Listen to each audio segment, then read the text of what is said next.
화려한 장식과 금빛 광채, 그 중심에 서 있는 여인의 모습은 신비로운 분위기를 자아냅니다. 아름다워 보이기만 한 이 그림은 사실 누군가에게 닥칠 죽음을 암시하고 있는데요. 과연 이 작품 속에는 어떤 이야기가 담겨 있을까요?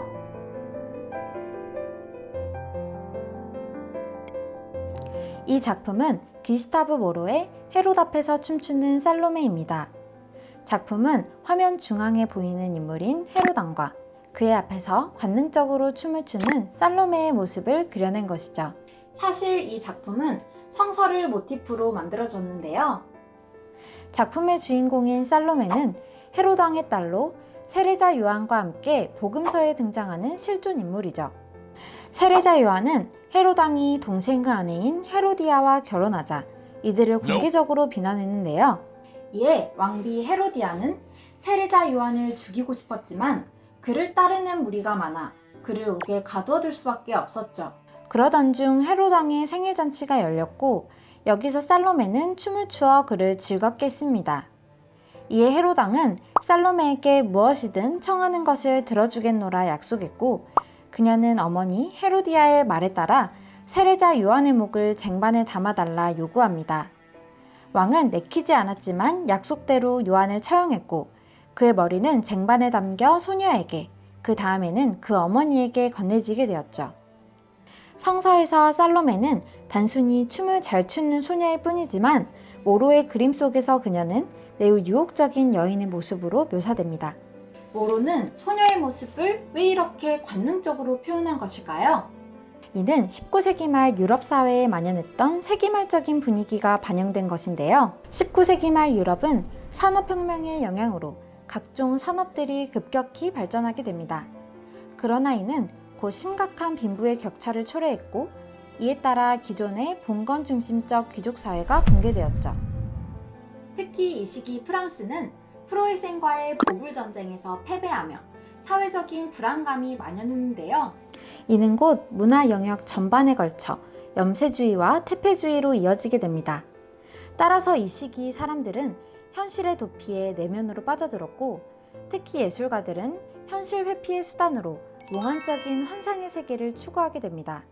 이들은 신화와 전설, 불안과 공포, 죽음과 성, 꿈과 무의식을 주제로 눈에 보이지 않는 세계를 탐구했고 이는 곧 상징주의라는 예술을 탄생시켰죠.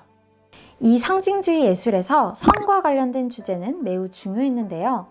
특히 신화와 성경의 알레고리로서 그들을 매료시킨 것은 성적으로 매혹적이지만 남성들을 파멸로 이끄는 판무파탈적인 요부의 이미지였습니다. 판무파탈은 프랑스어로 치명적인 여자를 뜻하는데요. 각각의 화가들은 자신만의 방식으로 이러한 판무파탈의 여성들을 표현했죠. 프랑스의 상징주의 화가 모로는 판무파탈의 이미지를 살로메를 통해 표현했는데요. 헤롯 앞에서 춤추는 살로메를 비롯해 문신한 살로메, 감옥에 간 살로메, 출연 등 다양한 작품들을 통해 표현하였죠.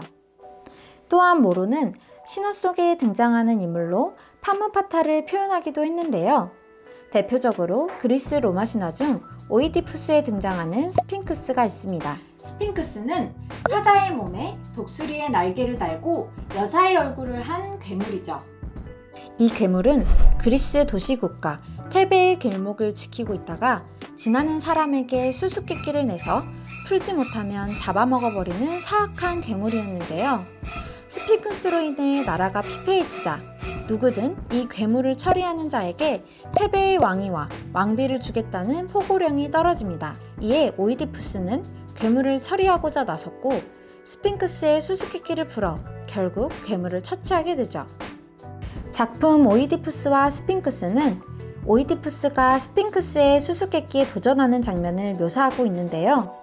그런데 작품 속의 스핑크스는 잔인한 괴수의 모습과는 달리 아리따운 여인의 모습으로 오이디푸스를 유혹하고 있습니다. 하지만 도처에 널려있는 시체와 날카로운 발톱을 세운 스핑크스의 모습을 보면 그의 유혹에 찬 눈빛이 속임수임을 알 수 있죠. 이처럼 모로는 스핑크스를 통해 남성을 유혹하여 파멸로 이끄는 판무파탈의 모습을 표현하였답니다. 이처럼 치명적인 매력을 지닌 판무파탈은 죽음과 환상의 이미지를 지닌 여성의 모습으로 표현되며 세기말 예술의 중요한 소재로 사용되었죠. 19세기 말이라는 세기말적인 분위기 속에서도 신화와 전설 등의 신비한 주제를 통해 예술적 상상력을 펼쳐나갔던 상징주의 예술. 급변하는 사회 속에서 예술 역시 그 시대의 분위기에 따라 변화되었죠. 만약 여러분이 세기말의 작가라면 어떤 소재를 통해 예술을 표현하고 싶으신가요?